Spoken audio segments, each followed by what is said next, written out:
Aloha! Hip circles are one of my all-time favorite movements for overall body health, and as a great preparation for walking. They're quick. You can do them pretty much anywhere, anytime, as long as you feel comfortable doing it in public, which the more you do it, the more comfortable you'll feel. So there's the basic ones, which I think many of you watching these videos know, and if not, you can find them on more detailed instruction in other videos. So I want to show you and share with you today a little bit more advanced hip circles.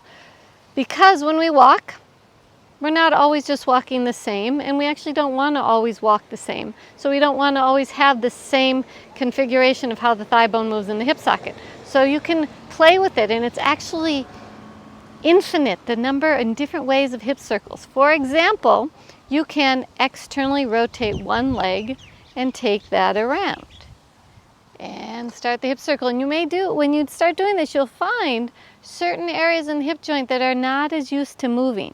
So you don't want to go into pain, but we do want to create new movement patterns, increase the movement vocabulary, because there's a lot of places we don't move simply because we don't move them, not because it hurts. So external rotation, one leg. Of course, you could do internal rotation, maybe on both legs.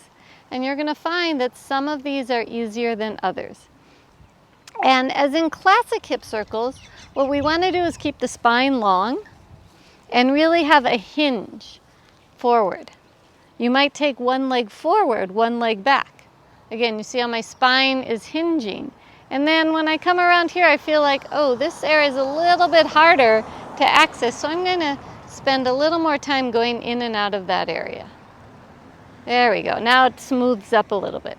So one leg forward, one leg back. You can also have one knee bent and do the hip circle around the knee.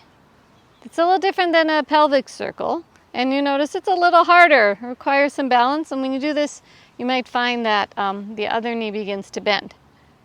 So you get the idea.